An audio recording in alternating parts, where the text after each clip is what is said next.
Pagi hari ini saya beri tema Jalan Ninjaku. Jalan Ninjaku. Ini temanya cukup unik, saudara-saudara ya. Mari kita lihat. Tema khotbah saya kali ini pastinya asing di telinga orang tua. Ini Pak Mesak mau ngomongin apa sih Jalan Ninjaku? Memang kita sedang nonton film. Jadi memang ini saya tahu sangat asing pasti di telinga orang tua, namun seharusnya tidak asing bagi anak-anak muda, terutama karena mereka yang suka nonton film kartun ya, film animasi. Jadi Jalan Ninjaku, saya ceritakan terlebih dahulu saudara, kenapa saya memilih tema ini. Ada film animasi atau film kartun yang berjudul Naruto. Ya, mungkin orang-orang tua pernah lihat anak-anak atau di media sosial ada film kartun ini Naruto atau gambar ini. Ya, saya sengaja tampilkan gambarnya supaya saudara-saudara bisa lihat. Nah, film ini tentu banyak serinya panjang dari dia kecil sampai dia besar. Intinya bercerita perjuangan seorang anak menjadi Hokage. Ya. Jadi dia ini seorang shinobi kalau di film Naruto itu, lalu dia berjuang menjadi seorang Hokage. Kalau saya salah nanti anak-anak muda tolong komentar koreksi ya. Karena sejujurnya saya tidak mengikuti film ini semua, saya hanya nonton beberapa bagian saja. Nah, Hokage, jadi seorang anak berusaha menjadi Hokage. Apa itu Hokage? Hokage itu sederhananya gini aja, kepala desa pandai kungfu gitu aja. Itu sederhananya. Jadi Hokage adalah orang dengan posisi tertinggi di desa, suatu desa yang namanya desa Konoha. Ya. Nah, pemilik gelar Hokage ini dipercaya sebagai ninja terkuat yang dipercaya untuk memimpin desa. Jadi bisa dikata Hokage ini kepala desa yang adalah seorang ninja yang sakti. Nah, itulah. Dia pemimpin tertinggi di desa Konoha itu. Ya. Nah, ini film saja ya. Nah, satu kali saudara-saudara, Naruto itu bertarung melawan seorang yang bernama Kabuto. Jadi Naruto vs Kabuto. Dalam pertarungan itu, Kabuto meremehkan impiannya Naruto untuk menjadi Hokage. Jadi intinya Kabuto tuh ngejek, kamu nih Naruto jadi nggak mungkin jadi Hokage. Jadi mereka bertarung, sederhananya gitu. Lalu si Kabuto ini mengambil satu kertas ya, dan rupanya di situ Naruto pernah tulis impian-impiannya untuk menjadi Hokage. Nah, itu Kabuto dapatkan. Lalu dia ejeklah Naruto karena dalam pertarungan itu Naruto sedang posisi kalah ya saat itu. Nah, lalu ketika diejek oleh Kabuto, kamu ini tidak mungkin jadi Hokage, ya. Aku yang akan jadi Hokage itu intinya. Jadi dia baca impian-impiannya Naruto, impianmu ini nggak mungkin terkabul karena buktinya kamu kalah saat ini, aku yang menang. Nah, lalu singkatnya karena Kabuto mengejek seperti itu, mengejek impiannya Naruto untuk menjadi Hokage, maka Naruto bangkit dan mengatakan bahwa ia tetap pada kata-katanya. Dia bilang, apa yang kamu ucapkan itu, yang kamu baca itu di kartu itu, ya, itulah impianku. Dan aku, karena kamu ucapkan itu, justru itu membangkitkan semangatku untuk menjadi Hokage. Jadi karena Kabuto ejekin dia dengan kata-kata impiannya Naruto, maka justru Naruto malah bangkit saat diejek itu, dan dia berjuang menjadi Hokage. Lalu saat itu Naruto katakan, inilah jalan ninjaku. Jadi saat dia bertarung, bertempur begitu luar biasa, dia mengatakan dengan penuh motivasi, inilah jalan ninjaku. Kalau aku harus bertarung dengan kamu untuk mendapatkan gelar Hokage, maka inilah jalan ninjaku. Nah, this is my ninja way. Nah, sebenarnya ada filmnya saudara ya, apakah bisa terputar? Coba dites dia. Enggak bisa? Oke, enggak apa-apa, enggak usah dipaksa. Oke, jadi itu ada beberapa menit film sebenarnya. Nanti saudara cari aja di YouTube. Nah, itu yang gambarnya kayak gitu. Atau keputar tuh. Nah, ya, enggak apa. Saudara lihat aja, baca-baca aja teksnya. Nah, itu lagi bertarung. Muncul ya di YouTube ya. Ah, saudara lihat aja itu, baca-baca subtitlenya. Ya, enggak apa-apa ya, saya tampilkan. Ya, saudara lihat, itu Kabuto. Nah, ini Kabuto. Nah, ini Naruto. Nah, ada apa dengan itu? Kau akan mati kalau kau terus bertarung dengan saya. Nah, itu katanya Kabuto.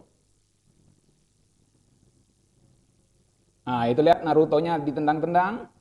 Nah, kamu mengejar mimpi yang nggak mungkin katanya. Akhirnya Naruto bangkit. Setelah dia diejek, buat aku bangkit melalui kata-kataku, ya itu maksudnya tadi. Karena dia baca impiannya Naruto itu. Karena itulah jalan ninjaku. Nah, jadi dia di anak-anak muda, untuk orang-orang tua saya kasih tahu, di anak-anak muda, terutama yang suka-suka film kartun, itu inilah jalan ninjaku itu jadi sebuah seperti slogan gitu ya, untuk membangkitkan motivasi. Ya. Oke. Nah, dalam film seri itu, Naruto akhirnya jadi Hokage. Ia berhasil melalui jalan ninjanya. Tentu nggak gampang, ia harus melewati banyak tantangan, pertarungan, dan pertaruhan dalam jalan ninjanya. Nah, akhirnya dia jadi Hokage yang ke-7. Saudara bisa lihat di situ. Nah, ini gambarnya, ada Hokage. Naruto itu yang baju orange yang paling kanan saya di sini. Ya, kalau saudara lihat, intinya yang ada orange-nya itu ya. Nah, itu Naruto. Dia sudah jadi Hokage. Oke, saya nggak cerita film karena saya hamba Tuhan. Saya mau sampaikan firman Tuhan yang menginspirasi dari latar belakang film ini. Saudara-saudara, dalam bahasa jalan ninjaku ini, saya mau katakan Tuhan Yesus beberapa kali mengungkapkan jalan ninjanya dari berbagai perspektif. Dalam Lukas 19 ayat 10, dia pernah mengatakan, sebab anak manusia datang untuk mencari dan menyelamatkan yang hilang. Perspektif yang lain dalam Markus 10 ayat 45, Tuhan Yesus katakan, bisa di next Joe. Karena anak manusia juga datang bukan untuk dilayani, melainkan untuk melayani dan untuk memberikan nyawanya menjadi tebusan bagi banyak orang. Perspektif yang lain lagi dalam Yohanes 4 ayat 34, Tuhan Yesus katakan, makananku ialah melakukan kehendak Dia yang mengutus aku dan menyelesaikan pekerjaannya. Jadi saudara bisa lihat, inilah jalan ninjanya Tuhan Yesus, yaitu melakukan kehendak Bapa. Selanjutnya, dalam Yohanes 10 ayat 17 sampai 18, Bapa mengasihi aku oleh karena aku memberikan nyawaku untuk menerimanya kembali. Tidak seorang pun mengambilnya daripadaku, melainkan aku memberikannya menurut kehendakku sendiri. Aku berkuasa mengambilnya kembali, inilah tugas yang kuterima dari Bapakku. Jadi jalan ninjanya Tuhan Yesus itu, dia harus menyerahkan nyawanya untuk mengambilnya kembali. Itu jalan ninja Tuhan Yesus. Lalu bagaimana dengan jalan ninja kita? Saya mau beritahu bahwa sebagai orang percaya kepada Tuhan Yesus, kita punya jalan ninja kita masing-masing. Kalau Naruto menjadi Hokage, maka Hokage kita akan mendapat gelar Hokage dalam tanda kutip. Dalam hal ini Hokage itu adalah menjadi serupa dengan Kristus. Itulah jalan ninja yang kita harus hadapi, lewati untuk kita menjadi Hokage. Kalau Naruto, dalam hal ini kalau kita menjadi serupa dengan Kristus. Dan untuk menjadi serupa dengan Kristus, kita harus melalui jalan ninja kita. Naruto untuk menjadi Hokage, dia harus melalui jalan ninjanya. Maka untuk kita menjadi serupa dengan Kristus, kita harus melalui jalan ninja kita masing-masing.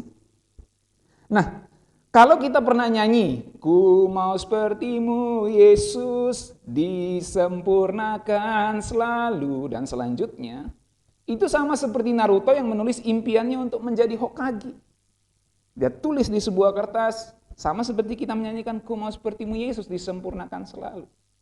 Nah, saat pertarungan dan perjuangan yang berat, Naruto tidak mundur.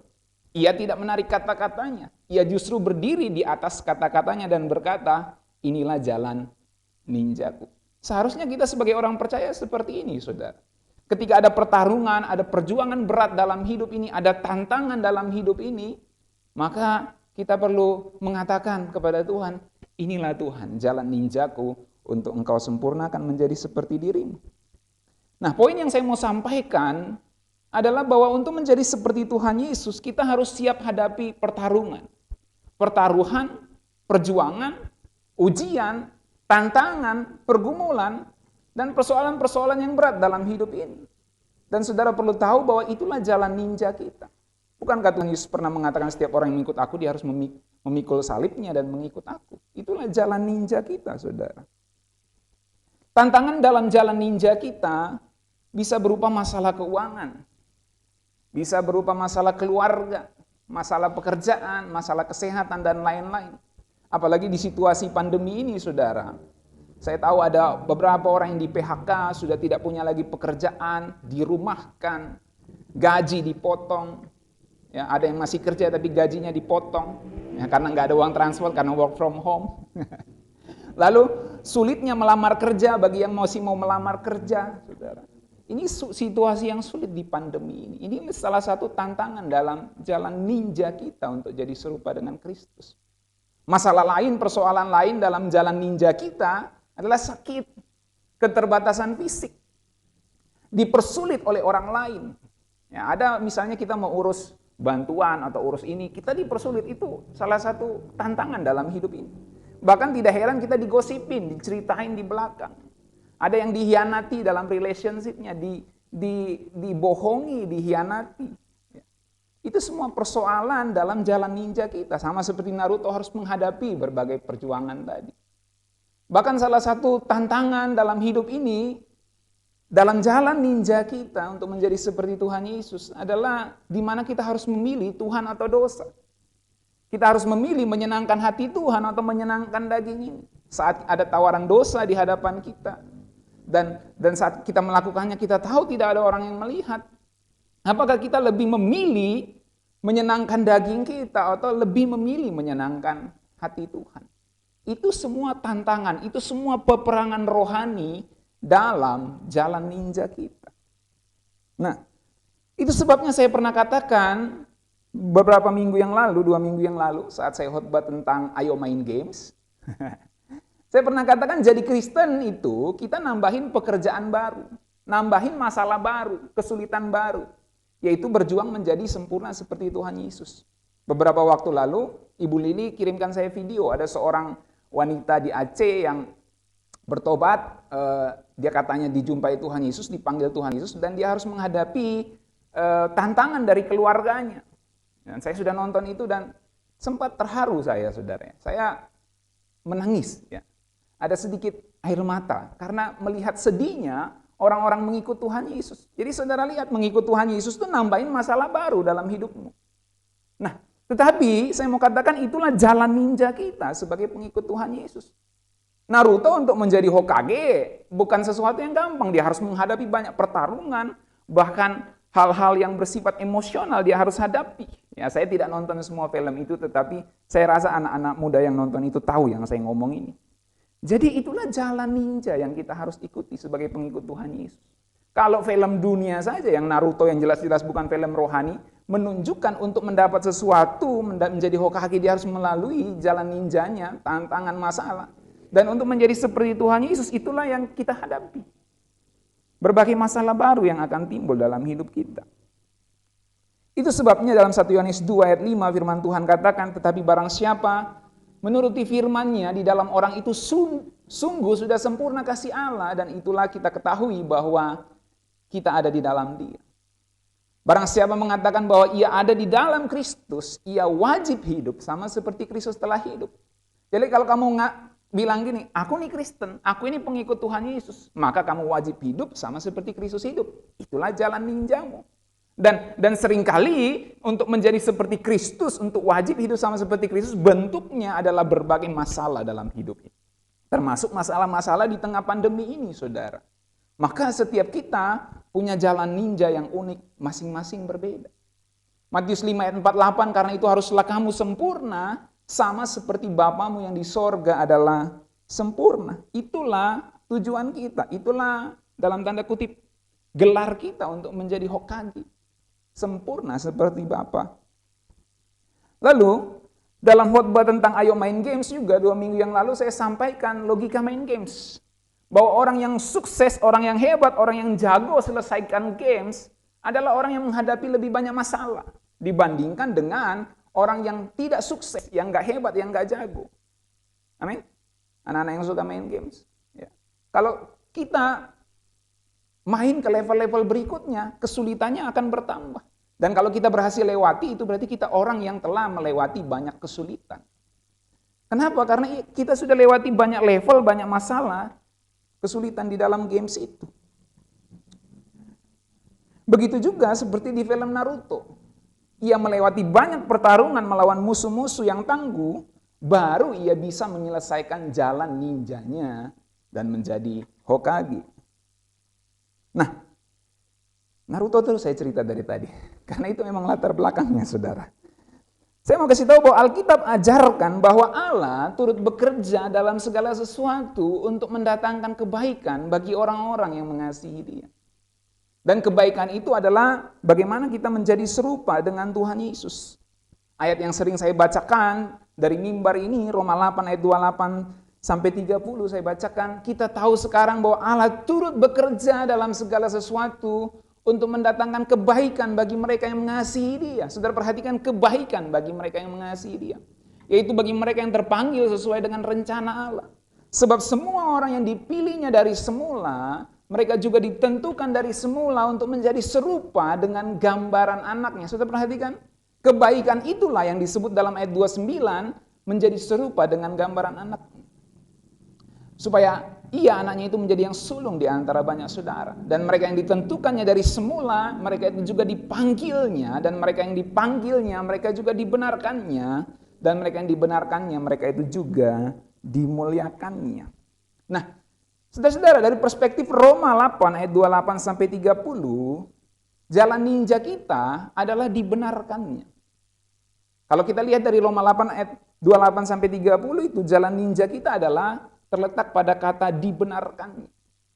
Saat kita dibenarkannya inilah Allah bekerja dalam segala sesuatu, datangkan kebaikan untuk kita. Dan saat itulah ia terus menyempurnakan kita menjadi semakin serupa dengan Yesus. Jadi di mana posisinya kita disempurnakan, yaitu saat kita dibenarkannya. Nah, saudara-saudara, kita memang sudah berstatus benar saat kita percaya Tuhan Yesus, kita dibenarkan. Dan itu pembenaran secara de jure atau secara hukum. Namun keadaan atau karakter atau watak kita ini belum benar. Disinilah Allah turut bekerja dalam segala sesuatu menyempurnakan kita. Dan disitulah yang disebut dalam dunia teologi pembenaran secara de facto, dalam kenyataannya, dalam faktanya. Itu maksudnya de facto. Kalau de jure itu dalam status hukumnya. Dan disinilah jalan ninja kita. Ketika kita sudah dibenarkan oleh darah Tuhan Yesus secara status, maka keadaan kita, watak kita, karakter kita akan diproses untuk sesuai dengan status itu. Dan disitulah Allah turut bekerja dalam segala sesuatu. Kalau dalam bahasa Filipi, Allah mengerjakan di dalam kita dan kita mengerjakan keselamatan kita. Jadi ketika Allah bekerja dalam segala sesuatu datangkan kebaikan, di situ akan ada proses, saudara. Semua peristiwa hidup termasuk kesulitan kita di masa pandemi ini, saudara harus melihatnya Allah bisa bekerja di situ datangkan kebaikan untuk kita. Itulah jalan ninja kita. Nah, saudara-saudara, detail jalan ninja kita, setiap kita pasti unik dan berbeda-beda. Saya nggak bisa banyak bicara di soal berbeda, sebab masalah saudara dengan masalah saya secara spesifik tentu berbeda. Umumnya sama, bisa masalah keuangan, bisa masalah keluarga, bisa masalah pekerjaan, bisa masalah relationship dan lain-lain. Tetapi spesifiknya kita berbeda-beda tentu masalahnya. Dan saya nggak bisa bicara banyak di soal beda, sebab itu saudara saksikan sendiri dan alami sendiri dalam kehidupan saudara. Oleh sebab itu saya mau bicara kesamaan jalan ninja kita. Yaitu jalan ninja yang diajarkan Alkitab. Apa jalan ninja kita? Kesamaannya dari semuanya adalah, saya mau simpulkan dalam satu frase ini. Hidup kudus. Itulah jalan ninja kita untuk menjadi Hokage, untuk menjadi sempurna seperti Tuhan Yesus. Tidak ada jalan lain selain hidup kudus di hadapannya. Hidup kudus adalah jalan ninja kita sebagai orang percaya. Kita nggak mungkin bisa jadi Hokage kalau nggak hidup kudus, saudara.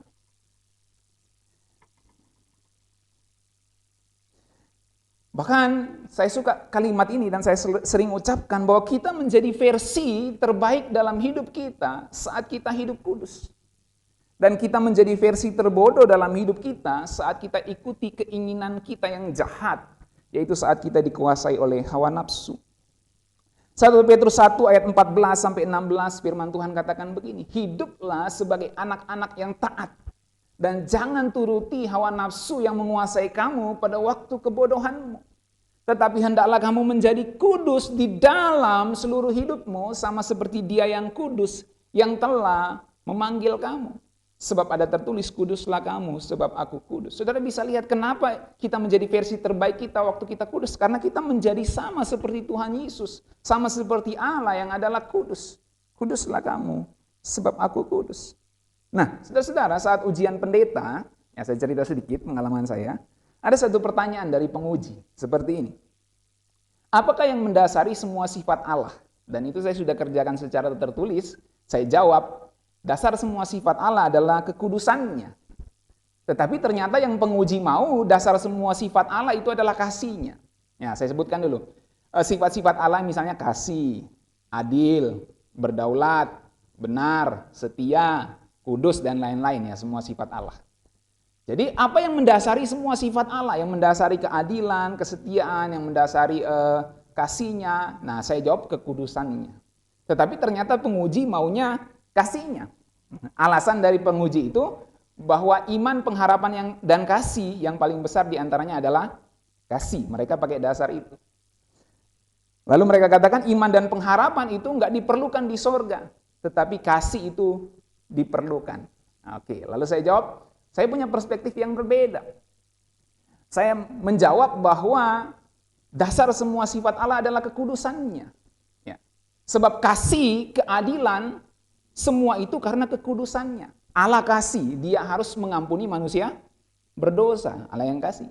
Allah yang adil, Dia harus menghukum manusia yang berdosa. Apa yang mendasari kasih dan keadilannya itu? Itu yang saya jawab tadi, kekudusannya. Maka yang mendasari semua sifat Allah adalah kekudusannya.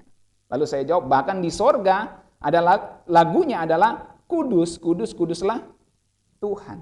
Malaikat serafim nggak pernah nyanyi kasih, kasih, kasihlah Tuhan. Lalu penguji katakan, kalau begitu apakah kasih bisa disebut juga sebagai dasar sifat Allah? Saya bilang tergantung perspektifnya. Dan penguji bisa menerima jawaban saya.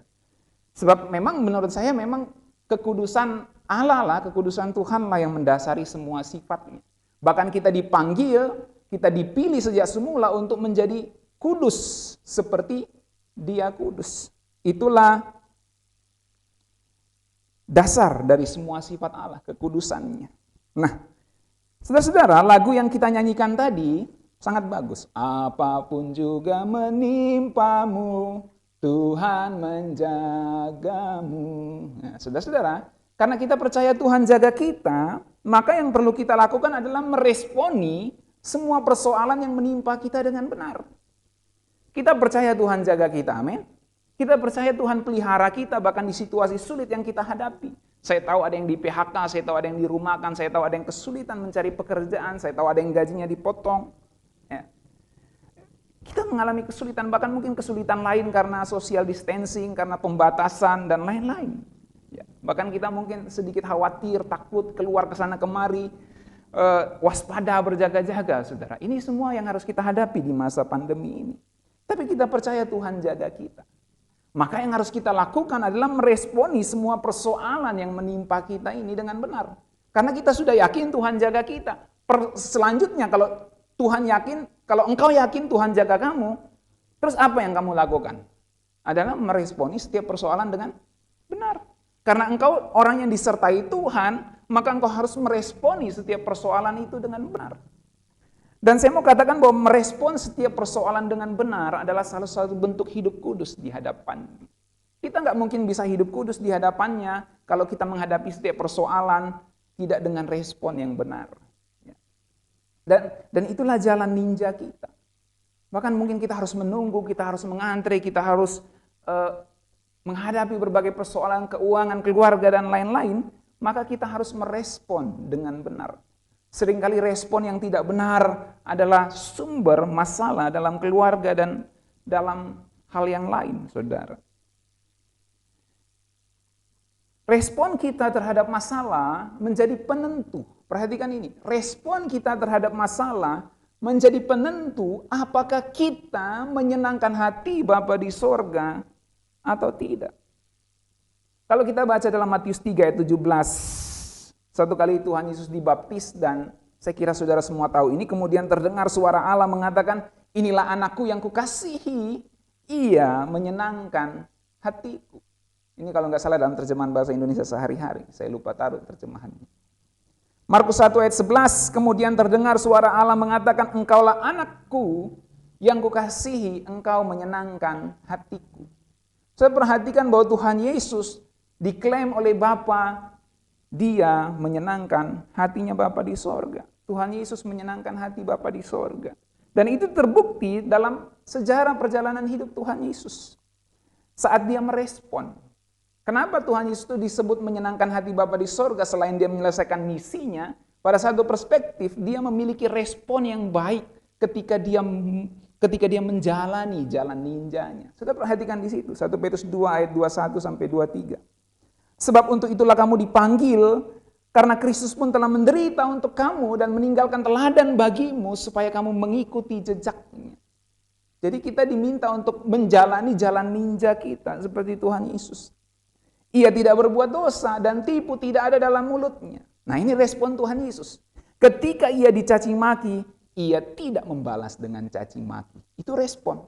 Dan salah satu bentuk bagaimana kita merespon dengan benar itu adalah salah satu bentuk kita hidup kudus di hadapannya. Jadi jangan abaikan respon yang benar ini, saudara. Tuhan Yesus ketika ia dicaci maki, ia tidak membalas dengan mencaci maki. Ketika ia menderita, ia tidak mengancam, tetapi ia menyerahkannya kepada Dia yang menghakimi dengan adil. Itu respon Tuhan Yesus di dalam jalan ninja, di dalam penderitaan yang dihadapinya. Dan dengan respon yang benar ini, Bapa di sorga mengklaim dia atau mengakui dia, inilah anakku yang kukasihi, dia menyenangkan hatiku. Selanjutnya saudara-saudara, sebagai jalan ninja kita, hidup kudus juga erat kaitannya dengan mempercepat kedatangan Tuhan.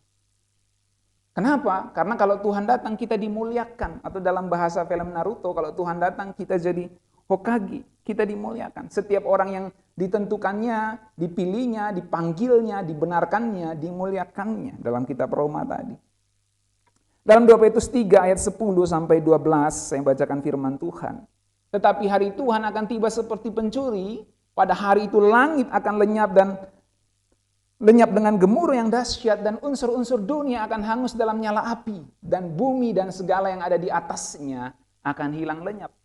Jadi jika segala sesuatu ini akan hancur secara demikian, betapa suci dan salehnya kamu harus hidup. Yaitu kamu yang menantikan dan mempercepat kedatangan hari Allah. Pada hari itu langit akan binasa dalam api dan unsur-unsur dunia akan hancur karena nyalanya. Jadi selain sebagai jalan ninja kita, hidup kudus memang erat kaitannya dengan mempercepat kedatangan Tuhan, saudara. Kalau kita lihat dalam teks aslinya, kata mempercepat di situ adalah speudo, ya, speudo. Itu mempercepat, speudo. Yang bisa berarti mendesak atau menunggu dengan bersemangat atau tergesa-gesa atau bergegas. Bisa berarti juga menginginkan dengan sungguh-sungguh. Jadi ketika Alkitab katakan kamu bisa mempercepat kedatangan Tuhan atau kamu mempercepat kedatangan Tuhan, itu maksudnya kamu menginginkan dengan sungguh-sungguh kedatangan Tuhan. Nah,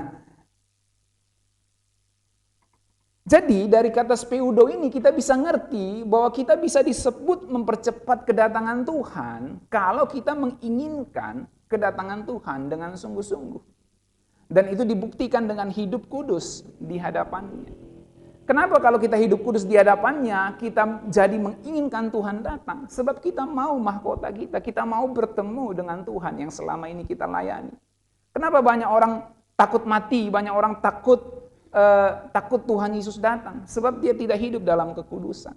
Tapi kalau kita hidup dalam kekudusan, maka kita menginginkan kedatangan Tuhan dengan sungguh-sungguh. Cepatlah Tuhan datang. Dalam 2 Petrus 3 tadi ayat 11 itu dalam terjemahan yang lain, dalam terjemahan TB ini disebut mempercepat kedatangan hari Allah. Sudah perhatikan? Hidup suci dan saleh, kamu harus hidup. Lalu ada kata mempercepat kedatangan Tuhan, maka itu berkaitan. Kalau kita baca dalam terjemahan firman Allah yang hidup, saudara perhatikan terjemahan firman Allah yang hidup, ayat 11. Ayat 10 saya skip saja. Karena segala sesuatu di sekitar kita akan lenyap, maka hidup kita sekarang hendaknya suci dan saleh. Hendaknya saudara menanti dan menyongsong datangnya hari itu. Saudara perhatikan kata menyongsong, itu menggantikan kata mempercepat. Jadi speudo itu mempercepat, artinya kita menyongsong, kita siap menyongsong hari Allah. Kalau kita baca lagi, dari terjemahan VMD maksud saya, baca lagi terjemahan VMD. Saudara perhatikan kata mempercepat di situ di ayat 12, digantikan dengan kata merindukan kedatangan hari Allah dengan segera. Kamu menantikan dan mempercepat, artinya kamu merindukan kedatangan hari Allah dengan segera. Ada banyak anak muda tidak mau Tuhan datang cepat-cepat sebab belum kawin. Ya Joshua, Lydia. Belum kawin Tuhan. Jadi jangan dulu Tuhan datang. Sementara orang-orang yang biasa sudah putus asa dalam hidup ini, pengen Tuhan cepat-cepat datang. Nah itulah keadaan kita, saudara. Tetapi firman Tuhan ajarkan kita untuk kita merindukan kedatangan hari Allah dengan segera. Itu yang dimaksud mempercepat kedatangan Tuhan. Dari sini saya mau berikan statement seperti ini. Kita nggak mungkin merindukan kedatangan Tuhan kalau kita masih mencintai dunia ini. Kita nggak mungkin merindukan kedatangan Tuhan kalau kita suka dengan dosa dan keinginan daging. Kita nggak mungkin menginginkan kedatangan Tuhan dengan sungguh-sungguh kalau kita nggak sungguh-sungguh menjalani jalan ninja kita. Dalam jalan ninja kita nggak sungguh-sungguh menjalaninya, maka kita nggak mungkin menginginkan kedatangan Tuhan dengan sungguh-sungguh. Mengapa? Sebab kita tahu kita nggak mungkin akan diberi gelar Hokage itu, diberi gelar menjadi sempurna seperti Tuhan Yesus, karena kita tidak menjalani jalan ninja kita, tidak memikul salib kita dengan baik. Kalau kita baca dalam terjemahan sederhana Indonesia, saya bacakan begini. Jadi kalau segala sesuatu akan hancur dan terbuka dengan cara yang demikian, tentu kita harus berusaha hidup semakin suci dan menuruti kemauan Allah. Sementara kita menanti-nantikan waktu yang ditentukan Allah itu, hendaklah kita berjuang supaya lebih banyak lagi orang siap untuk bertemu dengan Tuhan. Menarik di sini. Kata mempercepat di situ diterjemahkan berjuang supaya lebih banyak lagi orang siap untuk bertemu dengan Tuhan. Dan saya percaya penerjemah melihat ini dalam perspektif yang ini, ya, dari Matius pasal 24 ayat 14. Di next Jo. Ya, ini. Dan Injil kerajaan ini akan diberitakan di seluruh dunia menjadi kesaksian bagi semua bangsa, sesudah itu barulah tiba kesudahannya. Artinya semakin luas Injil diberitakan, semakin segera Tuhan datang. Dan jalan ninja kita adalah mempercepat kedatangan Tuhan. Dan itu berarti kita harus memberitakan Injil. Dinaikkan slide-nya, Jo. Jadi dari sini kita mengerti bahwa selain hidup kudus, kita disebut mempercepat kedatangan Tuhan kalau kita berjuang lebih banyak orang siap untuk bertemu dengan Tuhan. Saya mau kasih closing statement. Saya selesai dengan 2 slide ini. Mari perhatikan ini. Jadi dari semua penyampaian saya mau sampaikan bahwa salah satu bentuk hidup kudus adalah merespon dengan benar. Saat kita merespon dengan benar setiap persoalan yang menimpa kita, maka kita menyenangkan hati Bapa di sorga. Dan saya mau katakan itulah jalan ninja kita. Kalau saudara bertanya apa jalan ninja kita, Pak, secara umum, maka kita harus menyenangkan hati Bapa di sorga. Hidup kudus di hadapannya dan merespon setiap persoalan dengan benar. Selanjutnya, ini slide terakhir, hidup kudus juga erat kaitannya dengan mempercepat kedatangan Tuhan. Itu berarti kita merindukan kedatangan Tuhan dengan sungguh-sungguh. Dan kalau kita merindukan kedatangan Tuhan dengan sungguh-sungguh, kita pasti berjuang supaya lebih banyak orang siap bertemu dengan Tuhan. Dan itu berarti kita harus memberitakan Injil. Itulah jalan ninja kita. Saya berharap saudara mendapatkan sebuah pelajaran penting, mendapatkan hikmat, mendapatkan rema yang penting dari apa yang saya sampaikan ini. Saya berharap firman Tuhan ini akan mengingatkan kita, menegur kita, untuk kita kembali mengingat jalan ninja kita sebagai orang percaya. Sebab saat kita dipanggil, kita menjadi berbeda. kita menambahkan masalah baru dalam hidup kita. Dan itulah jalan ninja kita. Hidup kudus di hadapannya. Tuhan Yesus memberkati kita sekalian. Saya ajak kita berdoa bersama-sama.